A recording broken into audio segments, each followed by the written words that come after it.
Good morning students, प्रिय विद्यार्थियों। जैसा कि आपने पढ़ा है अभी तक, काले मेघा पानी दे, इसके 2 भाग हमने कराए हैं। आज हम तीसरा पार्ट इसका कर रहे हैं। धर्मवीर भारती द्वारा रचित ये व्यंग्य के रूप में अंधविश्वास के ऊपर कटाक्ष जो उन्होंने किया है उसके बारे में दिखाया है कि किस प्रकार से एक तरफ हम अंधविश्वास की ओर बढ़ते हैं तो एक तरफ वैज्ञानिक युग की दुहाई देते हैं, क्योंकि ये भी कुछ हद तक सत्य है कि हम किसी को कुछ देकर ही उससे लेने की अपेक्षा कर सकते हैं। तो वो भी मानते हैं कि भगवान पर जब हमारे देह चढ़ाएंगे तो ही भगवान हमें बदले में कुछ देंगे।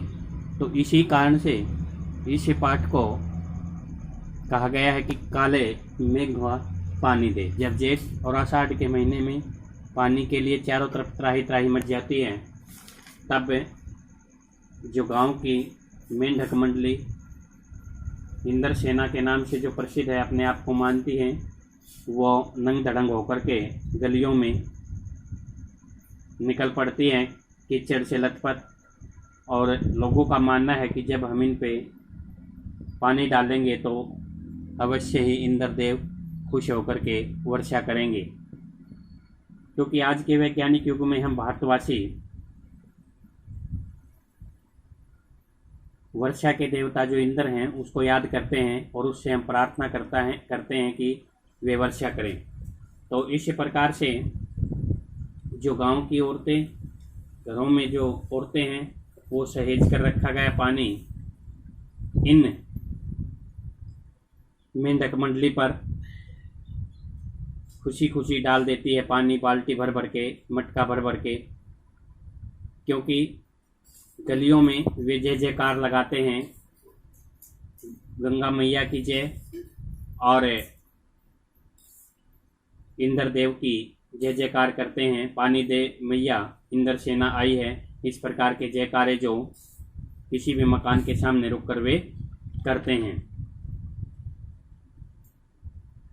लेखक ने बताया है कि मैं भी उनकी आयु का ही आर्य समाजी बन गया था और उसे कुमार सुधार सभा का जो उपमंत्री बनाया गया था।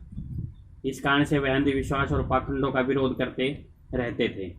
लेखक की एक प्रिय जीजी थी जो उसकी माँ से भी बड़ी आयु की थी। वह है उन्हें जीजी कहकर पुकारते थे और जो यह सोचकर उससे सारे त्योहारों का अनुष्ठान करवाती थी ताकि उसका फल उसे मिल सके। परंतु लेखक को ये सभी अनुष्ठान क्या लगते थे? पाखंड लगते थे। पाखंड लगते थे, इस कारण से वह इस इंद्र सेना पर भी पानी फेंके जाने को एक अंधविश्वास मानते हैं। और लेखक का वैज्ञानिक मन भी इन सांस्कृतिक अनुष्ठानों को ठेस नहीं पहुंचाया पाया, इसलिए लेखक मजबूर होकर इन अनुष्ठानों को करता रहता है, क्योंकि वह जीजी की हर बात को मानता है। ठीक है, और मानता है तो इस कारण से वह उसे अनमने रूप से करता भी है। ठीक है, यहाँ लेखक स्पष्ट करता है कि भारतीय लोगों में जो विश्वास स्थापित हो चुके हैं, अंधविश्वास, उनका केवल कारण अंधश्रद्धा ही नहीं है, इसके पीछे के वैज्ञानिक सोच भी है। और जो जीजी ने दान की तर्कसंगत परिभाषा दी है उस पर भी हम थोड़ा सा विचार करें तो सही बात है। उनका मानना है कि जब हम खेत में से 50-60 मन गेहूँ प्राप्त करना चाहते हैं तो अपने पास से हमें 10, 20, 30 किलो अच्छे गेहूँ पहले ज़मीन को देने पड़ते हैं, तभी हम 50 या 60 मन की आशा करते हैं। ठीक है, हम कम दे करके हमें ज़्यादा प्राप्त हो रहा है, तो यही है। और इसी कारण से वह इन अंधविश्वासों को एक बार तो मानता भी नहीं है, लेकिन जीजी जब ये तर्कपूर्ण बातें बताती हैं तो वह उससे रूठ भी जाता है कई बार। क्योंकि वह स्वयं जब बाल्टी भर करके उन बच्चों पे डालती है, मेंढक मंडली पर डालती है, तो उसके बूढ़े पाँव डगमगा भी रहे हैं, हाथ भी काँप रहे हैं, लेकिन वह मुंह फुलाए एक तरफ इसलिए बैठा रहा क्योंकि वह उसकी बात का समर्थन नहीं कर रहा है।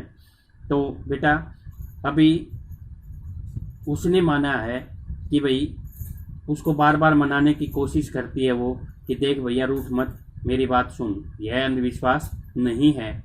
जब हम इन्हें पानी नहीं देंगे तो इंद्र भगवान भी हमें पानी कैसे देगा। फिर उसने यह बताया कि जो चीज़ मनुष्य पाना चाहता है, जो चीज़ मनुष्य पाना चाहता है उसे पहले देगा नहीं तो पाएगा कैसे। इसलिए ऋषि मुनियों ने जो है सबसे ऊंचा स्थान दान को बताया गया है। और इसके कारण से उसने ये भी कहा था कि जी आप इन ऋषि मुनियों को किस लिए बदनाम कर रही हो। ठीक है, फिर उसने दान की जो परिभाषा दी थी कि जिस चीज़ की हमें भी ज़्यादा ज़रूरत हो और दूसरों को भी ज़्यादा ज़रूरत हो, तो अपनी ज़रूरत को पीछे रख करके दूसरे के कल्याण के लिए उसे दे देना ही त्याग कहलाता है। और दान वही होता है और उसी का फल हमें मिलता है। जिस चीज़ की हमें भी ज़्यादा ज़रूरत हो और दूसरे को भी ज़्यादा ज़रूरत हो, तो हमें अपनी ज़रूरत को पीछे रख लेना चाहिए और उसके कल्याण के लिए उस चीज़ को हमें दान कर देना चाहिए। यही दान होता है और उसी का फल हमें मिलता है। ठीक, दान तो वह होता है और उसी का फल मिलता है, ये जी ने कहा था बेटा। फल वल कुछ नहीं मिलता, सब ढकोसला है। ढकोसला होता है दिखावा बेटा, फल वल अर्थात उसने बताया ना, तो उस पर कटाक्ष किया है, कहा है कि इसका फल वल कुछ नहीं मिलने वाला क्योंकि ये सब दिखावा है। मैंने कहा तो पर कहीं मेरे तर्कों का किला पस्त होने लगा था, निराश होने लगा था। किला पस्त होने का मतलब हार जाना, कि मैं जो तर्क दे रहा था वे मेरे सारे परास्त हो रहे थे, मैं उसके के पीछे जा रहा था और मैं हारता जा रहा था, मगर मैं भी जिद पर अड़ा था। जी जो बता रही थी, जो तर्क दे रही थी, और उसने बताया था कि ये सब दिखावा है, लेकिन यहाँ तर्कों का जो किला है पस्त होने लगा था। किला पस्त होने का मतलब है हार जाना। फिर जी बोली, देख तू तो अभी से पढ़ लिख गया है, मैंने तो गांव के मदरसे का भी मुंह नहीं देखा। जी फिर कहती है कि भाई तू बहुत पढ़ लिख गया है और मैंने तो किसी मदरसा होता है विद्यालय जहाँ पर हमें शिक्षा प्राप्त होती है, मंदिर में जहाँ विद्या का मंदिर होता है, मैंने तो उसका मुंह भी नहीं देखा। पर एक बात देखी है कि अगर 30-40 मन गेहूँ उगाना है, मैंने थोड़ी देर पहले बताया था बेटा आपको कि जिस प्रकार से किसान जो होता है बेटा 30-40 मन गेहूँ उगाने के लिए उगाना चाहता है, तो किसान 5-6 सेर गेहूँ, 5-6 सेर अच्छा गेहूँ अपने पास से ज़मीन में क्यारियाँ बनाकर फेंक देता है बेटा। गेहूँ जो हम बोते हैं उसी के बारे में बात हो रही है। ठीक है, हम 30-40, 10-20-30 किलो जो भी गेहूँ हम डालते हैं और उससे हमें जो ज़्यादा पैदावार जो हमें मिलती है, तो उसके बारे में बताया है। तो उसे बुआई कहते हैं, बुआते हैं। यह जो सूखे हम अपने घर का पानी इन पर फेंकते हैं वह भी बुआई है। अर्थात हम जो अब सूखा पड़ा हुआ है चारों तरफ, तो अपने घर का जब पानी मेंढक मंडली पे फेंक रहे हैं, तो यह भी तो एक प्रकार की बुआई है। अर्थात हम पानी को बुआई के रूप में, जिस प्रकार से गेहूँ बोया जाता है उसी प्रकार हम पानी को भी इन बच्चों पे डाल रहे हैं। यह पानी गली में बोएंगे तो सारे शहर कस्बा गांव पर पानी वाले बादलों की फसल आ जाएगी। ठीक है, जिस प्रकार से गेहूँ बोते हैं बेटा, जगह जगह पे हम बुआई करते हैं गेहूँ की, उसी तरह से क्या कहा कि जब हम पानी में जो गली में बोएंगे तो सारे शहर कस्बा गांव पर पानी वाले बादलों की फसल आ जाएगी। अर्थात हमारी फसल जैसे तैयार हो जाती है, तो इसी प्रकार से बादलों की फसल भी तैयार हो जाएगी। हम बीज बनाकर पानी देते हैं, फिर काले मेघा से पानी मांगते हैं। सब ऋषि मुनि कह गए हैं कि पहले खुद दो, तब देवता तुम्हें 4 गुना 8 गुना करके लौटाएंगे भैया। अर्थात उन्होंने फिर ऋषि मुनियों को किस लिए बदनाम करती हो, इसका जो उत्तर उसने दिया कि भाई ऋषि मुनियों ने भी कहा है कि पहले खुद दो तब देवता तुम्हें 4 गुना या 8 गुना करके लौटाएंगे, अर्थात उसका 4 गुना या 8 गुना हमें प्राप्त होगा भैया, उसको कहा गया है।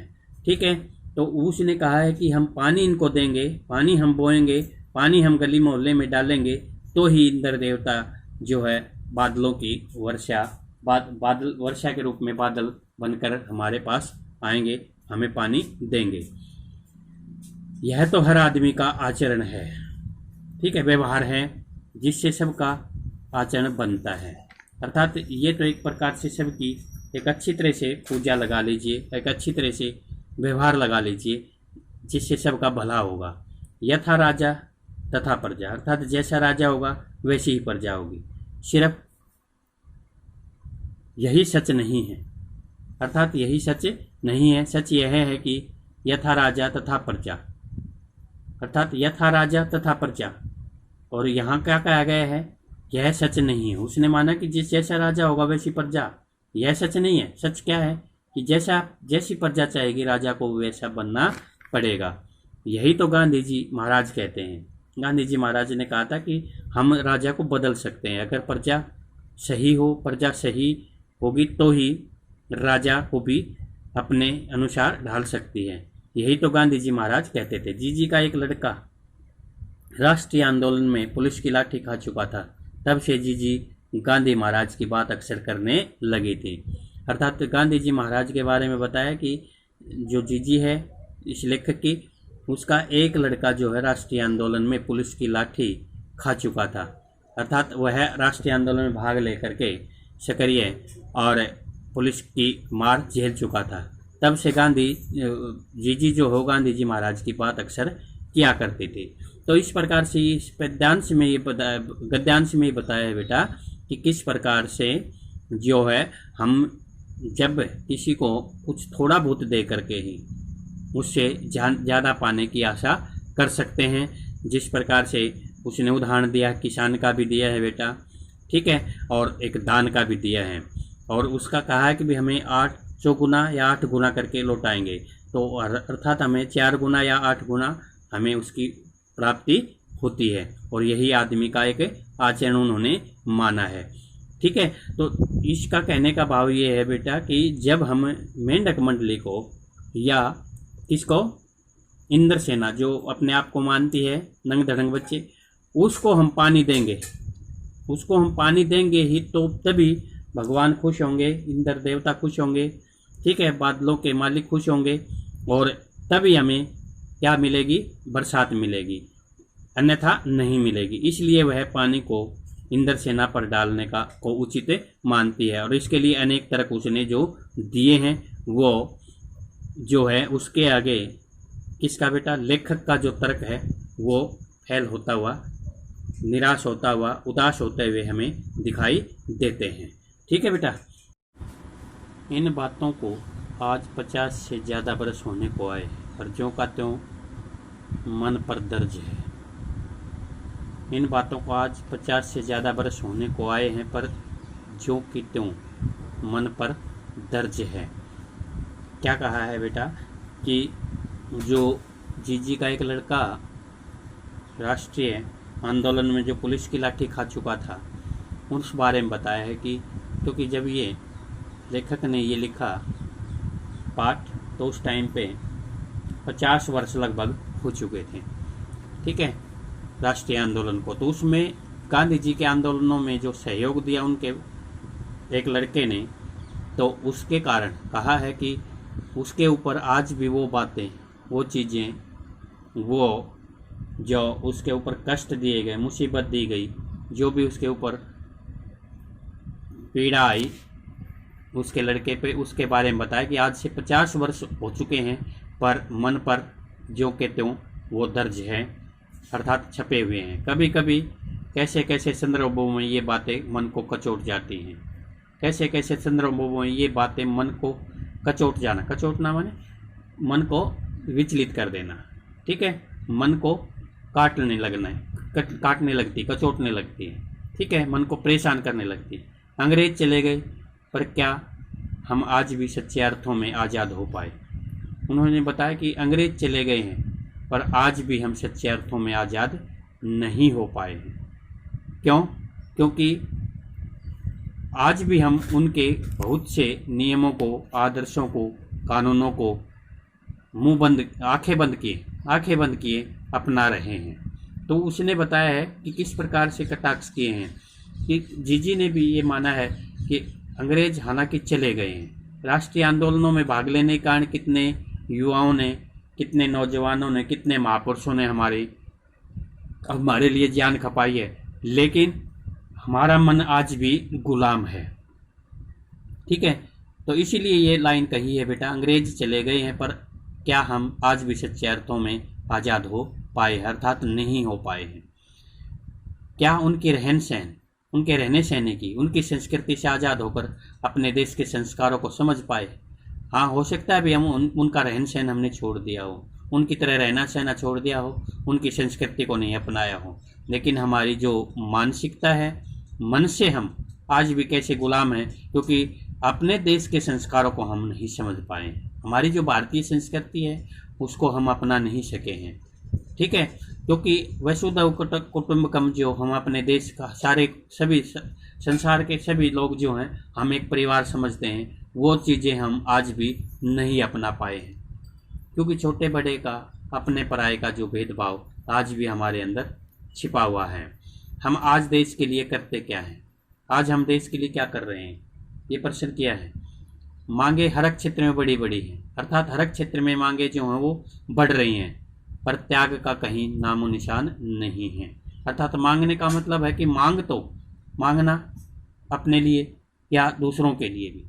कहने का मतलब है कि मांगे तो मांगी जाती हैं, हर जगह जाते हैं तो मांगे होती हैं, बड़ी बड़ी मांगे होती है, पर त्याग का नाम निशान नहीं। त्याग का मतलब देना, ठीक है, त्यागना, दे देना किसी को, उसका नाम निशान हमें कहीं दिखाई नहीं देता। मांगे का मतलब मांगना, अर्थात हर कोई मांगना चाहता है, चाहे वो छोटा हो चाहे बड़ा हो, ठीक है, थोड़ा हो चाहे ज़्यादा हो, पर देने का नाम, त्याग का मतलब देने का नाम नहीं हमें कहीं दिखाई देता। अपना स्वार्थ आज एकमात्र लक्ष्य रह गया, अपना ही स्वार्थ, अपने लिए ही जीना, अपने लिए ही काम करना, अपने लिए ही सब कुछ करना एकमात्र लक्ष्य आज का रह गया है। हम चटखारे लेकर के क्या करते हैं? चटकारे लेकर के इसके या उसके भ्रष्टाचार के अंग तो नहीं बन रहे हैं। चटकारे का मतलब है कि चोट के निशान से, चोट के बल पर हम चटकारे लेकर के इसके या उसके भ्रष्टाचार के अंग तो नहीं बन रहे हैं।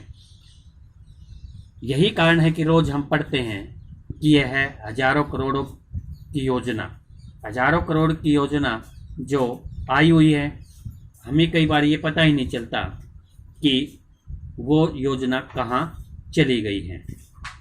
ठीक है, हम अपने आप को ये मानते हैं चटकारे लेने का मतलब है कि डंके की चोट से, डंके की चोट से ये भी कहते हैं कि भ्रष्टाचार के अंग नहीं बन रहे हम, लेकिन कहीं ना कहीं हम भ्रष्टाचार के भी अंग बने हुए हैं, क्योंकि हम रोजाना पढ़ते हैं अखबारों में, टीवी पे ये पढ़ा जाता है कि करोड़ों की योजनाएं बनाई जाती हैं, लेकिन वो लगती कहाँ है? सारी हजम की हजम हो जाती हैं और भ्रष्टाचार जो का त्यो बना रहता है। तो अपने दायरे में हम उस भ्रष्टाचार के अंग बन रहे हैं बेटा। काले मेघा दल के दल उमड़ते हैं उसी समय पर काले मेघा, क्योंकि वह एक अपने भाई को समझा रही है जीची कि किसी प्रकार से फिर काले मेघ जो हैं एकदम एक दिशा से गहराई से उमड़ते हैं।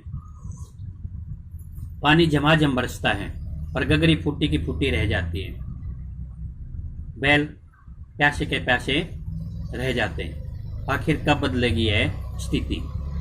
क्या कह दिया देखो, अंत में जो लेखक ने कटाक्ष जो किया है बेटा, कि ऊपर से बहुत सी हमें क्या मिलती हैं बेटा? योजनाएं मिलती हैं, पैसे मिलते हैं हमें, लेकिन वो भ्रष्टाचार की भेंट चढ़ जाता है।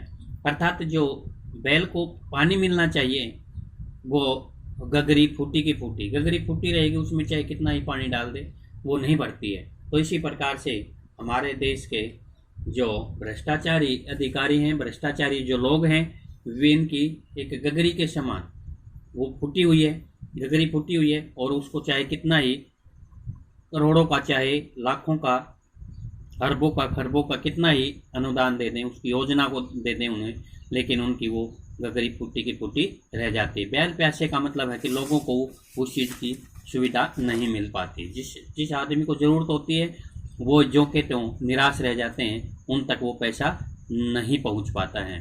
तो इसी प्रकार से कहते हैं कि आखिर यह बदलेगी कब स्थिति, अर्थात ये स्थिति कब बदल पाएगी कि हमारे देश से भ्रष्टाचार खत्म होगा। क्योंकि अंग्रेजों का जो जिक्र किया है वो यही है बेटा कि वो वोट डालो राज्य करो, इस तरह की नीति अपनाए हुए थे। और उसी तरह की मानसिकता हमारे आजकल के जो भारतवासी हैं उनकी हो चुकी है, क्योंकि वे केवल स्वार्थ के बल पर, उनका जो एकमात्र लक्ष्य है वो स्वार्थ रह गया है। केवल अपने लिए वो जीना चाहते हैं, दूसरे की तरफ उनका ध्यान ही नहीं होता है। और इसी कारण से हम सभी जो हैं एक भ्रष्टाचार के अंग बनकर रह जाते हैं।